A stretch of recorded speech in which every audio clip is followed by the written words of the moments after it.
Awoken Warriors. Let's talk about it. Wow, these are some disturbing and explosive allegations here, all right? Famed producer, record label owner, musician, and performer Sean Combs, formerly known as Puff Daddy, then as P. Diddy, and now known as Love, was sued in federal court today, Thursday, November 16th, 2023, by Cassie, whose real name is Cassandra Ventura.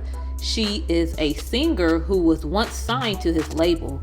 Cassie accused Combs of sexual assault and repeated physical abuse over about a decade. In the lawsuit filed in federal district court in Manhattan, Cassie, who was in a long-term situationship with Diddy, says that not long after she met him in 2005, when she was just 19 years old, he began a pattern of control and abuse that included plying her with drugs, beating her, and forcing her to be sexually intimate with a succession of male prostitutes while he filmed the encounters. In 2018, the suit says, near the end of their relationship, Combs forced his way into her home and sexually assaulted her. In a statement, Cassie stated, "After years in silence and darkness, I am finally ready to tell my story and to speak up on behalf of myself and for the benefit of other women who face violence and abuse in their relationships." In response, a lawyer for Combs, Ben Parfman, said Mr. Combs vehemently denies these allegations. For the past 6 months, Combs has been subjected to Ms. Ventura's persistent demand of $30 million under the threat of writing a damaging book about their relationship, which was unequivocally rejected as blatant blackmail. Despite withdrawing her initial threat, Ms. Ventura has now resorted to filing a lawsuit riddled with baseless and outrageous lies aiming to tarnish Mr. Combs' reputation and seeking a payday. Douglas Wigdor, a lawyer for Cassie, said the parties had spoken before the lawsuit was filed. Mr. Combs offered Ms. Ventura 8 figures to silence her and prevent the filing of this lawsuit. She rejected his offers. The lawsuit depicts Mr. Combs as a violent person who, beyond repeatedly assaulting Ms. Ventura, asked her to carry his gun in her purse, and the lawsuit suggests he was responsible for blowing up the car of a rival suitor. In one incident, the suit says Combs dangled a friend of Ms. Ventura's over a 17th floor hotel balcony. Cassie named additional defendants. The court documents say that others who worked with Combs helped him to control her at times by threatening retribution, such as suppressing her music if she did not obey his orders. The suit says Cassie was swept into Combs' jet-set lifestyle not long after meeting him and signing with Bad Boy, which released her debut album in 2006. The suit claims he soon began to assert an extraordinary level of control over her life. In addition to controlling her career, he paid for her car, apartments, and clothing, and even had access to her personal medical records. According to the lawsuit, the results from an MRI scan she had for memory loss, possibly caused by drug use or by a beating she said she suffered from Combs, went directly to him. The suit also claims that Combs also provided Cassie with copious amounts of drugs, including ecstasy and ketamine, and urged her to take them, and that he often became violent, beating her multiple times a year. She claims she never went to police because she was afraid it would give Mr. Combs another excuse to hurt her.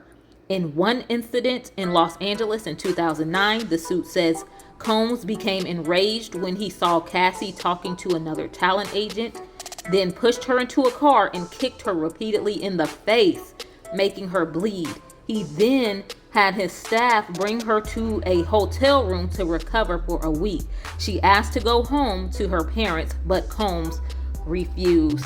The suit says that after seeing the violent repercussions of rejecting Combs and the extent to which he would isolate her from her support system, Cassie felt that saying no to Combs would cost her something: family, friends, her career, or even her life. When she would leave, Combs would send his employees to lure her back.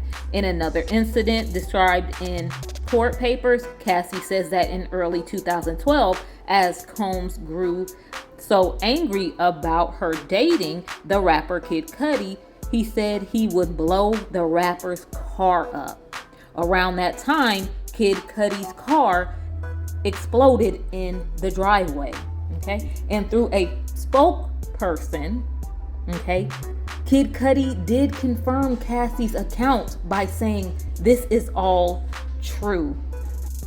According to the lawsuit, a few years into Cassie's relationship with Combs, he began coercing her to engage in a fantasy of his called voyeurism, in which she was directed to have sex with a succession of male prostitutes while Combs watched, pleasured himself, took pictures, and video recorded. He called these encounters freak-offs, which involved costumes like masquerade masks and lingerie. They continued for years, okay, taking place at high-end hotels across the U.S. and in his home. Cassie says he would have her search the websites of escort services to procure male sex workers. Drugs were supplied at the events, which Cassie says she took because they allowed her to dissociate during these horrific events.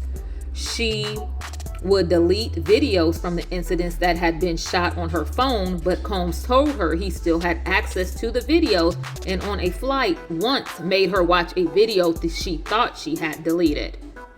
The suit says that as a result of these sexual encounters in different cities, Cassie was a victim of sex trafficking. The suit includes several accounts of her unsuccessful attempts to escape Combs' control. In one example, the lawsuit says that during a freak-off at a Los Angeles hotel in 2016, an intoxicated Combs punched her in the face, giving her a black eye. Okay. He fell asleep and she tried to leave the room, but Combs woke up and followed her into the hallway, where he threw glass vases at her, sending glass shattering throughout the corridor. The hotel security cameras captured the incident, but the suit says Combs paid the hotel $50,000 for the footage. The court filing states that in 2018, after Combs and Cassie met for dinner, he forced himself into her apartment and sexually assaulted her, while she repeatedly said no and tried to push him away. After that, she left him for good. She married Alex Fine, a personal trainer, the following year, and now has 2 children. Her association with Bad Boy ended in 2019. The Adult Survivors Act, a New York law, allows people who come forward as sexual assault victims to file civil suits after the statute of limitations has expired. The 1-year window to bring cases under the law ends next week. This law is cited in Ms. Ventura's complaint. She addressed it in a statement saying, with the expiration of New York's Adult Survivors Act fast approaching, it became clear that this was an opportunity to speak up about the trauma I have experienced and that I will be recovering from for the rest of my life. The allegations and incidences she claims are extensive. My goodness. I do not condone violence or abuse of any type or any nature. I am an advocate, for survivors of any type of abuse. Now, her legal team has to come with the burden of proof. Okay. I want to ask you all this though. Do you remember when Diddy shouted her out while he gave his acceptance speech upon receiving his Lifetime Achievement Award at the 2022 BET Awards? So I'm going to keep my eye on this as it develops and revisit as updates are released. Hey, y'all, I'm going to keep it 100 with y'all. I was in a dark place a few years, you know what I'm saying? And I have to give a special thank you, shout out, thank you, all that love. I got to give a special thank you to the people that was really like there for me. Bishop T.D. Jakes, My chief of staff, Christina Coram, KK, Lorianne Gibson, keeping me free.